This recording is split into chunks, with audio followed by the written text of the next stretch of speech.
topics and opinions expressed on the following show are solely those of the hosts and their guests and not those of W4WN Radio, its employees, or affiliates. We make no recommendations or endorsements for radio show programs, services, or products mentioned on air or on our web. No liability, explicit or implied, shall be extended to W4WN Radio, its employees, or affiliates. Any questions or comments should be directed to those show hosts. Thank you for choosing W4WN Radio. This is Beyond Confidence with your host, Divya Park. Do you want to live a more fulfilling life? Do you want to live your legacy and achieve your personal, professional, and financial goals? Well, coming up on Divya Park's Beyond Confidence, you will hear real stories of leaders, entrepreneurs, and achievers who have stepped into discomfort, shattered their status quo, and are living the life they want. You will learn how relationships are the key to achieving your aspirations and financial goals. Moving your career or business forward does not have to happen at the expense of your personal or family life, or vice versa. Learn more at www.divyapark.com, and you can connect with Divya at contact@divyapark.com. This is Beyond Confidence, and now here's your host, Divya Park. Good morning, listeners. So thrilled to be here with you today. So, continuing our trend, I want to share a kindness story of one of our audience who shared with me. So, I want to share a story about Jason. So, Jason is a young graduate who just graduated a couple of years back from college. He's an accountant. So, he's in a job where there is all heavy about numbers, and this is the tax season. And what he reached out and shared was that he saw that one of his colleagues, who is older than him, looked frazzled. And so John reached out to him and asked him what's going on. And his senior told him that he had just come back from paternity leave, had a new baby, and he was just trying to catch up. So John said,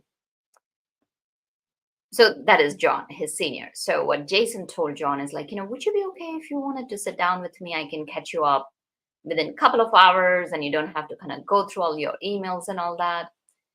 And because they were working on the same project, John was so grateful. And this is just a tiny little snapshot out of Jason's life. Yes, he gave his 2 hours. Think about it.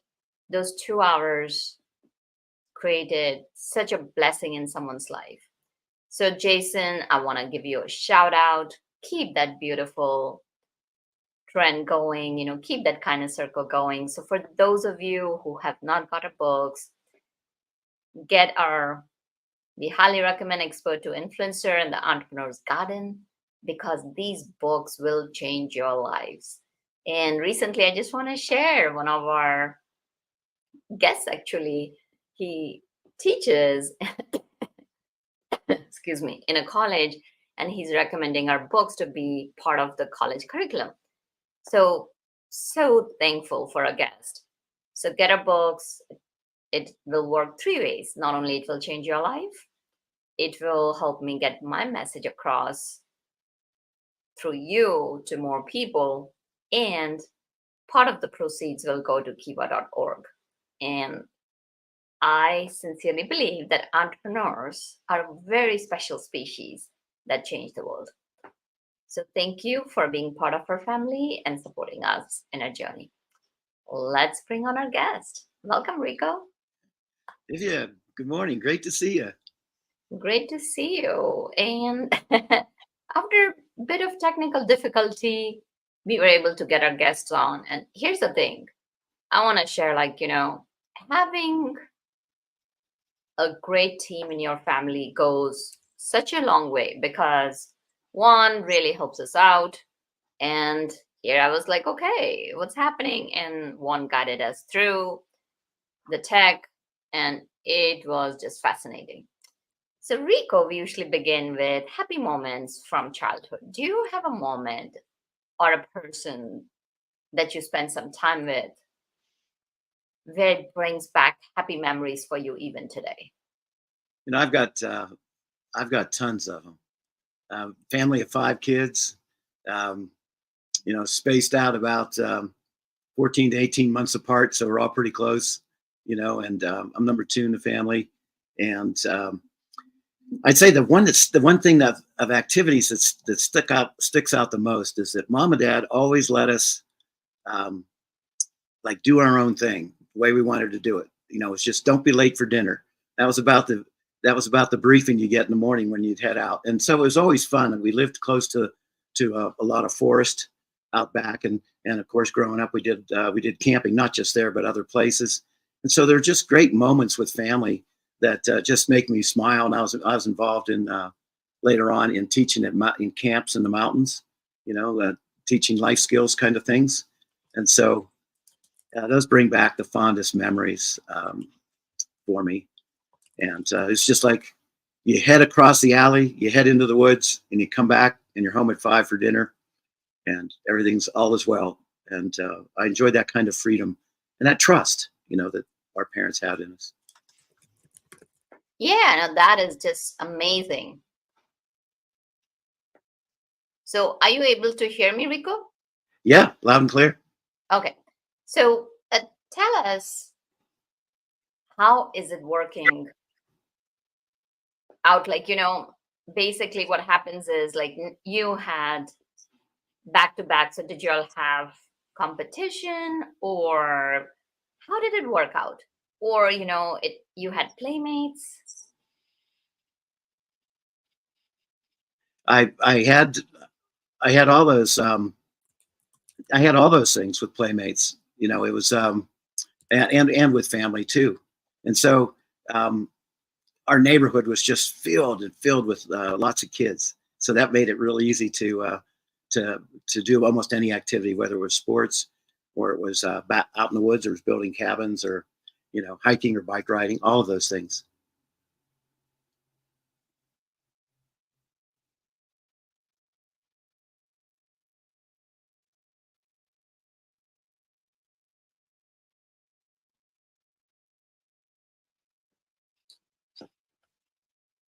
So we are having technical glitches, or you had technical glitches on your end, I had on mine.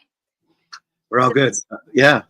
So as you grew up, have you stayed in close touch with your siblings, and how's your relationship today?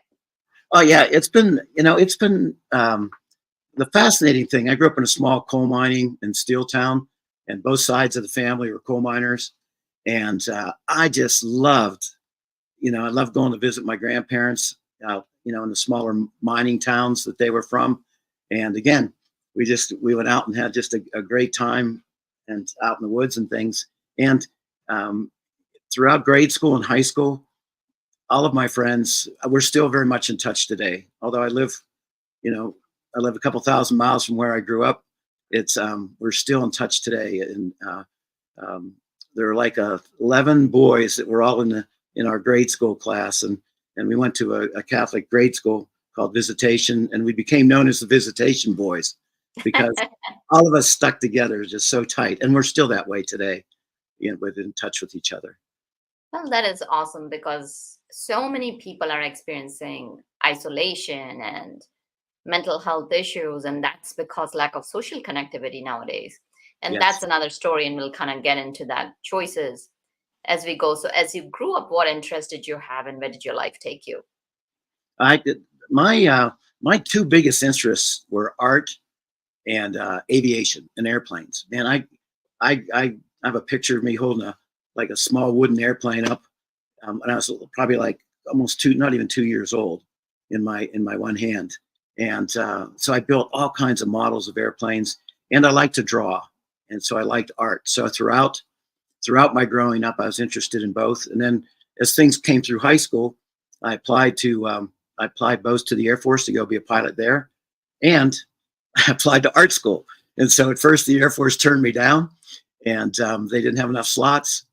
And then I was on my way to art school that summer after I graduated from high school, and probably about 6 weeks before school started, they said, "We've got a slot for you. Do you want to go?" And I figured I could always go back and do my art later. And I wasn't going to get another shot at getting a chance to fly, and the kind of flying that I wanted to do. And so I just pivoted, made that. In fact, that was probably one of those just two choices moments. Speaking of the idea of just two choices, that we have just two choices moments throughout our lives. Every moment is a just two choices moment. some of them were more memorable than others. And that's very much one of those memorable just two choices moments, like, yeah, let's go fly. So Absolutely. So thank you for your services, Rico. no, you're very welcome. I It's an really honor and privilege. appreciate your time and effort. So tell us about your journey through Air Force. It seems that your passion continued from childhood into youth, where when it came to picking one of the two passions, you went for Air Force. So tell us, what was your journey like that? Like that in Well, the Air Force? well, I'll back it up just a little bit more, because in high school, the guidance counselor, I was walking out of the guidance counselor's office, and I want to preface this with, I was not angry about what was said to me. So I just want you to know right up front. So as I'm walking out the door, she says to me, "Mr. Racosky," and I remember distinctly turning to my left, and I said, "Yes, ma'am." She says, "You're never going to be a pilot in the Air Force." Hmm. Yeah, she says, "You need to go to a junior college." Hmm. And just as you're saying, I respectfully said thank you. And I remember turning and walking out of their office, and I went, "That doesn't sound right. I'm going to apply No. anyway. I'm going to apply anyway." And so Ah, another just two choices moment. And then when I hold my fingers up for the audience, um, the the index finger point up means the direction of what you want, and the other mhm. finger, the middle finger, points down, which is the direction of what you don't want in life. And so that was one of my just two choices moments, where I went, that doesn't sound right. And I didn't listen to her. I listened to my own particular dream. Although at the time I was intimidated a little bit by, by an adult telling you, especially in a position like that as guidance. And Of so, course. so I walked out, and and Mm. the, and the she was right to a degree.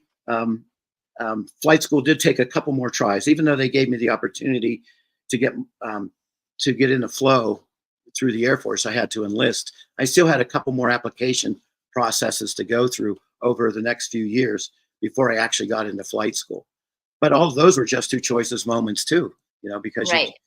yeah. So So as you continued your journey through the flight school, yeah, tell us, so where you mentioned something that, oh, she was right in that I would not.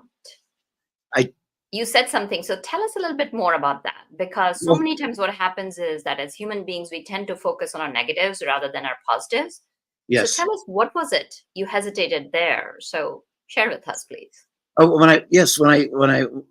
when I said she was right, I'm laughing. It's an internal laugh, because it wasn't I thought it was I was getting straight in, but it was just the start of the Mm, journey. So in a way, she was correct. I didn't get in immediately. I had to go through a few more hoops, but I got my foot in the door, and that mhm. was the biggest thing.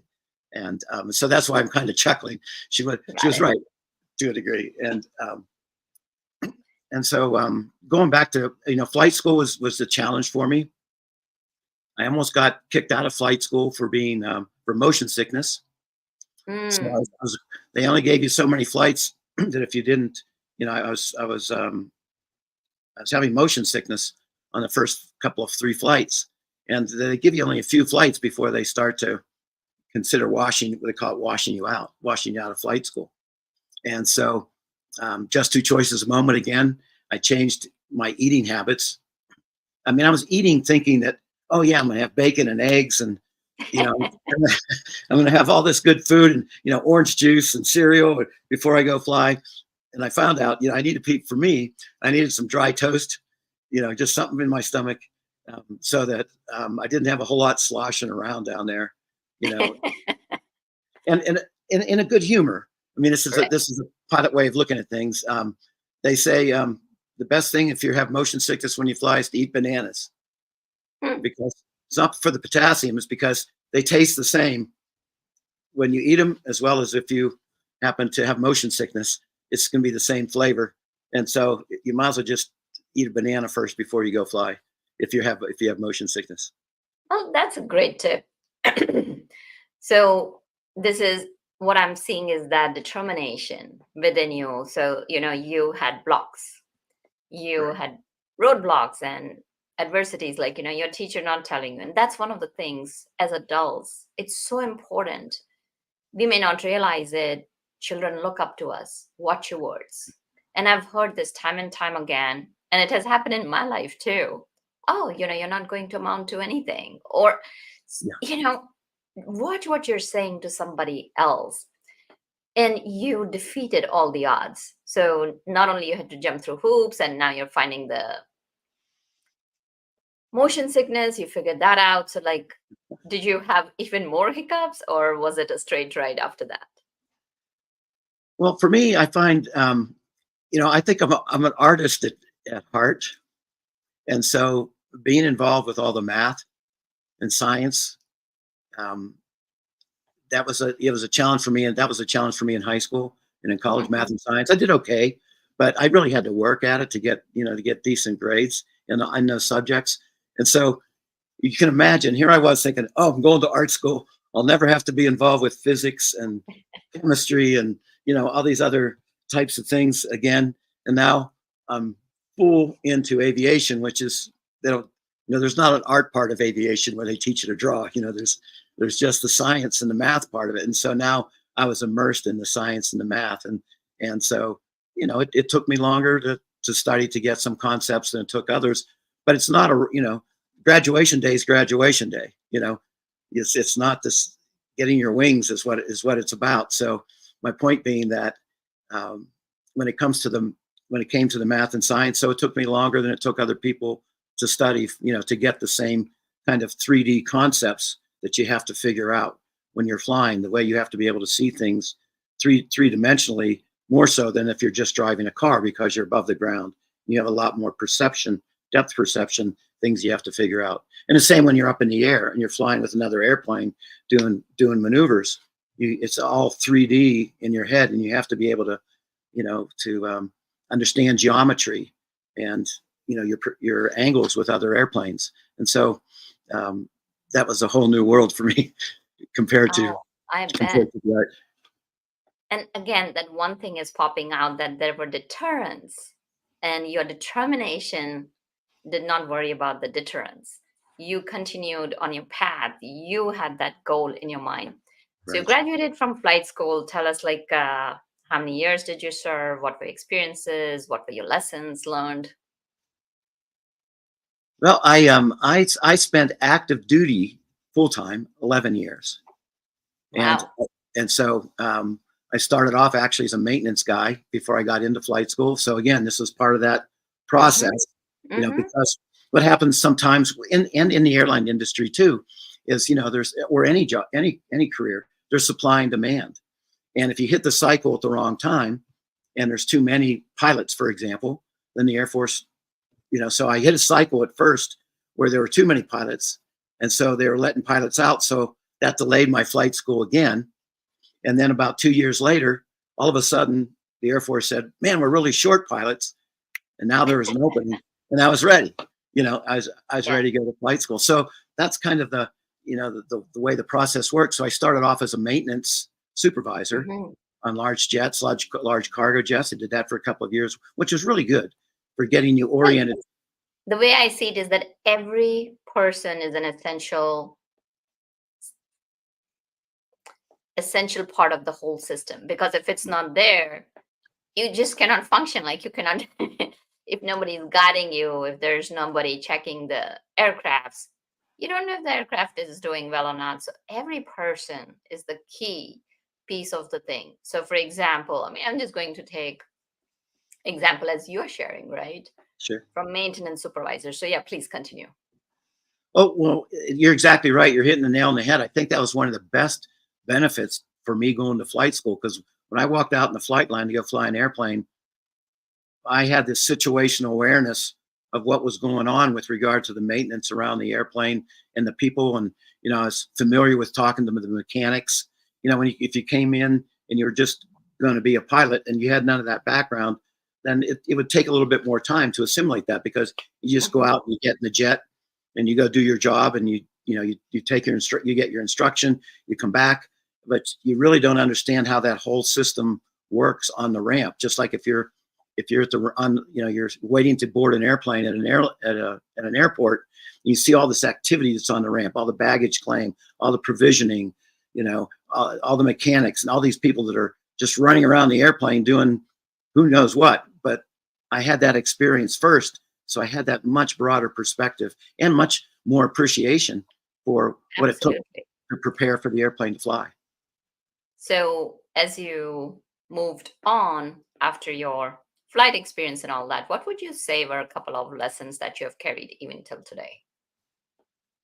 Well, I started off, I wanted to be a fighter pilot right off the bat. This is one of the biggest, one of the, I think, most fun lessons. And at the last minute, I changed we call them dream sheets. You fill out what you want, but you're going to get what's available, for airplanes. And so, I originally filled out my dream sheet to go fly fighters. And then at the last minute, like the night before, you had to turn the form in. I got hit with this. I'll be just very candid with everybody. It was just a really powerful intuition. Something hit me really powerfully. Said, you need to fly transports. Don't fly fighters first. And so I switched it. And so I had 6 years of flying around the world. I mean, I got to see, literally all over the world. Just didn't get to Antarctica, but got just about everywhere else. And so I'm, in addition to being an artist and a pilot, I'm also, I also love to travel, but I also love the intensity and the thought process that goes with being, flying fighters. So I'm probably 60% fighter pilot, 40% travel the world kind of guy, maybe 55-45. It's real close. And so the transport part really, really gave me the opportunity from 38,000 feet, 40,000 feet to be out over the Indian Ocean, going between Diego Garcia and the African coast, going back to Nairobi. You got to see things that you just, they're unfathomable, especially at night when you get to see the stars, in the middle of the night, and you turn the lights down in the cockpit and you look up and it's just awe-inspiring. And so those kinds of experiences would not have been part of who I am if I hadn't had those first. And then, flying fighters is a different game altogether. Mm-hmm. So, coming back to the two choices, right? Like we have talked about several choices that you had to make. So there are so many stories that outside people tell us. And when I say outside it can be society, it can be people in your sphere, it can be environment, it can be political, it can be societal. It can be so many different things. There is one story that is percolating from externally, and then there is one story percolating from within that we create. So tell us more about those things and how did you arrive? How can people change that story? It's you change it by choice. The thing is that from my perspective, from the things that I've learned, and this is something I'm still learning, Divya, we let external circumstances determine sometimes what our choices are going to be, as opposed to we let the conditions drive the way that we feel in terms of what we want. And so if we have an illness, for example, we have the tendency, humanity has a tendency to focusing on, what's not working. I have this illness. How am I going to get away from this illness? Or I didn't get the job that I want. How am I going to get the job that I want? We focus on what's not working most of the time, instead of giving the attention the majority of time, as you talk about, on your show so much. Life's about what you want. It's not about what you don't want. And so if I can just show you this, and show the audience this, every moment there's just two choices, and these are the just two choices. You either make a choice toward what you want, or you make a choice toward what you don't want. And most frequently, most people talk about what they don't want, and you have to flip that around and start to learn to talk about what you do want, because what you do want is what energizes you, or all of us, vibrationally, to be able to attract. We're like walking magnets, and so we want to vibrate. We want ourselves to vibrate with and to be excited about what we want instead of about what we don't want, so that we attract what we want. And so, just your choices philosophy, just like you talk about so much, you want to be able to live the life that you want, and the only way to live the life that you want is you got to make that choice every single moment.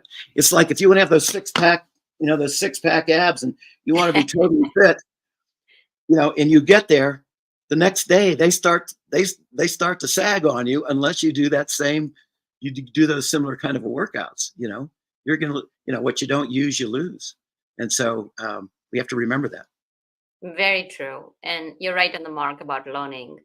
The way I see life is that we'll be learning, till the life continues, till you're living. There's always something to learn, because I don't know if it was Socrates or Aristotle, don't remember who said that the more I know, the less I know. At least that's how I feel it. So tell me, there are a lot of myths around choices. What are those day-to-day myths? I think the biggest myth is probably this feeling of being stuck. So, whether it's a health issue or it's a relationship issue, or a finance issue, sometimes we feel like we're stuck. And when you know that there are just two choices in every moment, then you understand that feeling stuck is a choice. So if you can feel stuck, then why can't you feel unstuck? So, and which goes back to, again, the focus. I'll hold it up again, which goes back to, if you're stuck, you're focusing on what you don't want. So if you don't want to be stuck, then let's focus on what we want. And everybody goes, oh, that sounds kind of Pollyanna. Why should I do that? Well, you got stuck to begin with because you let that one thought develop into 2 thoughts, develop into 10 thoughts, develop into 20 thoughts about being stuck. And you got that momentum going for you. And that's the way that you get unstuck. It's one choice at a time, because the only time we have is right here, right now, in this present moment, to use our choice. That comes down to, how do you use your just two choices? And like Yoda, Yoda and Luke Skywalker were having a conversation one day, and Luke Skywalker says, "Is the dark side stronger?" And Yoda says, "No, it's quicker, it's easier, it's more seductive. It's quicker, it's easier to just do the same old thing that you've always been doing before about what you don't want. It's quicker and easier to just eat that full dessert. It's quicker and easier to just, not pay attention to where your money is flowing. It's just a habit that that all of us have developed in these different areas. And so the way to turn that habit around to be unstuck is to make an unstuck choice, one at a time. And then eventually you build that momentum the other direction. So that's one of them is feeling stuck. Another one is, people say, I got to break a habit. It's a common phrase. Well, when you know just two choices, you never have to break a habit. You just have to start a new habit, right? So I'm not going to break the habit of being overweight. I'm going to start a new habit of being the weight that I want to be, because you're talking about what you want. So those are 2 of them. And I have a third one if you'd be interested in hearing it. Sure. Yeah, the third one is that there are more than just 2 choices in every moment. And there are more options, but it's always a just 2 choices situation. So let's just say you go out to dinner and they walk up to you with a dessert tray, and it's got 5 items on it, 5 options on it, right? Mm-hmm. What's the dessert question is, the first question is, just 2 choices. Am I going to have dessert or not, right? Well, I have dessert. Okay, let's skip over that. But that's a just 2 choices moment, right? Now, the next one is, let's say the 5 items on the food tray, on the dessert tray, are hot fudge sundae, chocolate cake, cherry pie. You're making my mouth water. Delicious cookie of some kind, and then a fruit. Now, I'm speaking for myself. Everybody goes about their just 2 choices in a seamless sequence differently. I love sweets. Okay. I love chocolate. So my just 2 choices, my first just 2 choices moment is, the mind breaks things down into 2 categories, sweet and unsweet, or not so sweet. So the cookie and the fruit, they're off the tray as far as I'm concerned. Okay. So now I'm down to 3 things. I'm down to chocolate cake, hot fudge sundae, or cherry pie. I love chocolate. So cherry pie goes off by itself, just 2 choices. But I leave the 2 together, the 2 really sweet things together. And now I'm down to just 2 choices. Hot fudge sundae, chocolate cake. Hot fudge sundae usually wins in my case for me. But everybody goes through that process differently. But it's a seamless sequence for all of us. It just happens that fast. And we're born making choices, just like, I guess we're not born breathing. We get slapped first to get breathing. and get everything up and running. But we're born making choices, and so it's the core function of what we do. Absolutely. Some great nuggets over there. So tell us, Rico, as far as the survey you had done with celebrities, tell us a little bit more about that and what did you learn from it? Oh, yeah. Well, that was fun. I was, thank you for asking that question, because I really enjoyed the opportunity. I met a guy several years ago who had contacts with celebrities. And I said, I'm doing this stuff with this Just Two Choices idea. Would there be a possibility of having a show where at the end of the show, and I'm going to ask you this question, and ask the audience the question before I go into the rest of the story.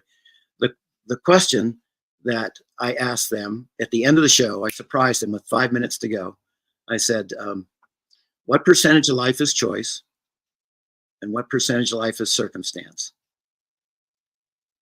Go ahead, Divya. I mean, I'll ask you to, there's no right or wrong answer to this, but this is how the show went.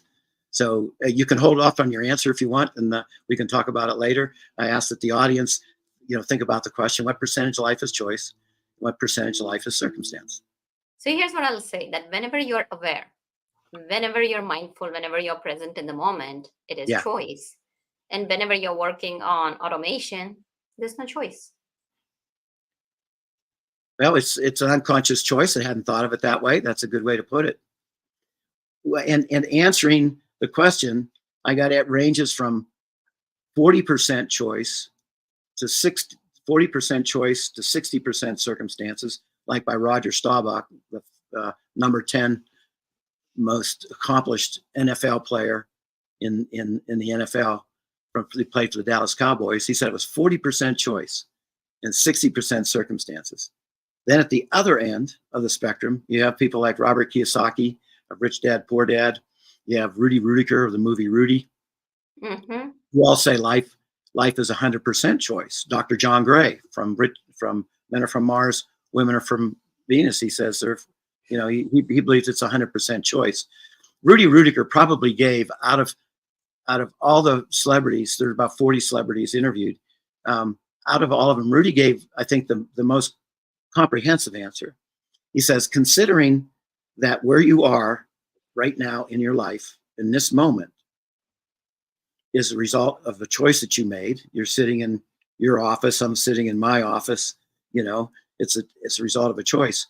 The next thing that happens is a choice also, whether you get up to move, whether you move your hand, whether I decide to pick up this pen, they're all choices. And so he says life has to be 100% choice. So considering that where you are is where you are, and you got to make a choice to go to your next, whatever you're going to do, he says he considers it 100% choice. And I'd like to add for Roger Staubach, he's a very faith-based person, and so I believe that he put a lot of my interpretation was that he looked at his 40% choice as the Lord, he's just working, he's just doing the Lord's work, and most of the time. So, and there's others, Olympic athletes, and right now the average is 83.7%. Say it's 83.7% choice and 16.3% circumstances is the average across the board. So, got it. So that's very powerful, hearing what it is. And, everybody has different thoughts, experiences, opinions. Share with us, as listeners and our audience are viewing, 2 to 3 tips as to how people can make not just the right choices, but new choices that can take them to the lives that they want to live. I like the way you said that too, because it's true. It's about making new choices. It's about making new and better choices. And again, I won't hold the diagram up again, but every moment is toward what you want or what you don't want. And your new and better choices are toward what you want. And so I have 3 simple phrases that I use for myself, and I just laugh most of the time when I so the quickest one is I remind myself, I choose to. See, we don't use the word choice in our language very much, because everything's a choice. It would be in every sentence. I choose to look into the screen. I choose to raise my right hand. I choose to, everything's a choice. And so we skip over the word choice. Shakespeare doesn't say choose to be or choose not to be. Right? It's To be awkward. or not to be, yeah. Right. It's just awkward to put choice into every sentence. And so we skip over the word choice, and you sometimes when you skip over things, they become things that you don't that don't come into your awareness. So to raise the awareness, like you were talking about earlier, to raise your awareness of your choices, my first phrase I usually say is I choose to. I'm choosing to do this. Okay, if I'm trying to lose weight and I'm reaching for ice cream, I remind myself, I'm choosing to do this. I choose to. One of the ways that another way to shift it is to add just a little bit more to that sentence and say, I choose to tell my new story. I'm losing weight. Okay, choose to tell my new story. My new story is I want to be a certain weight. My new story is I enjoy, eating fruit or something else that's a substitute for the weight gaining foods that I've been eating in the past. So I choose to tell that. I choose to tell my new story. So I choose to tell my new story. And the third one is sometimes I just whack, kind of go to myself and say, Rico, just two choices. Just remind me, there are just two choices, and make the choice that's the new and better choice. And so those are the three. I choose to tell my new story, which we should be telling a new story every day. I mean, our story changes, it expands, it grows with all that we do in life, and so there's no reason why we can't make our life bigger and better and more enjoyable. And like you talked about earlier, bring in more people with like Jason, bringing in that excitement that Jason brought in terms of that blessing that he brought to John, Yeah. Those are all part of that new story in life every day. That's beautiful. So you have shared some very simple perspective with us and given us a different way of looking at life and, simplifying it rather than making it complicated. I'm sure listeners are thinking, where can they reach you? How can they connect with you? So do share with us about all of that. No, you're very kind. Thank you. You could just send me an email at rico@justtwochoices.com or visit the website at justtwochoices, the number 2.com, and kick things off from there, start things from there. Look forward to hearing from people and their perspectives, and I wish everybody all the best with their just two choices as well in every moment. We all, it all comes down to how do you use your just two choices in every moment? How do I use them? How do you use them? One of the nice things for me that I find helpful is, especially with flying, is that when I think about just two choices, it kind of cuts through reading hundreds of pages of stuff. It just reminds me of being in the moment. And am I making a choice toward what I want or toward what I don't want? And so it's something that I can carry around in my mind, with me, rather than tearing a page out of a book, or carrying a book with me all the time that I feel like I want to read. I enjoy reading.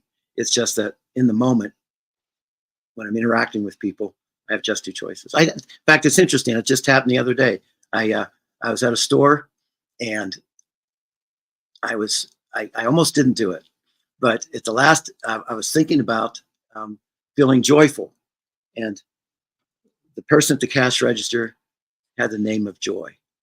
So I hesitated for a moment. Well, I'm not going to say anything. But then just two choices kicked in, and I said, no, I'm going to tell her. I said, that's a beautiful name, Joy. I was just thinking about Joy. And she appreciated that, just like John appreciated Jason's assistance as well. And so the just two choices is really helpful in the moment for me. Yeah. So thank you, Rico, for joining us and sharing your life experiences as well as providing tools for our audience to live a better life, because at the end of the day, we are all here to support each other, be happy, and leave a legacy behind. So thank you for joining us. If I can say thank you, Divya. I mean, I love what you're doing with helping people to make better choices and, be more efficient in how they work, as well as successful and joyful, all rolled into one package. So thank you for sharing that with the audiences like you do. So blessings to you. Thank you, Rico. Appreciate it. And thank you, listeners, for joining us, because you are you are the blood and life of the show, because you're part of our family. Without you, the show would not be possible. So reach out to us. Let us know, how can we serve and support you? How can we continue spreading that kindness and that little joy that Rico was talking about today? And Juan, thank you for making the show technically possible. Be well, take care, and I'll see you next time. Thank you for being part of Beyond Confidence with your host, Divya Park. We hope you have learned more about how to start living the life you want. Each week on Beyond Confidence, you hear stories of real people who have experienced growth by overcoming their fears and building meaningful relationships. During Beyond Confidence, Divya Park shares what happened to her when she stepped out of her comfort zone to work directly with people across the globe. She not only coaches people how to form heart connections, but also transform relationships to mutually beneficial partnerships as they strive to live the life they want. If you are ready to live the life you want and leverage your strengths, learn more at www.divyapark.com. And you can connect with Divya at contact@divyapark.com. We look forward to you joining us next week.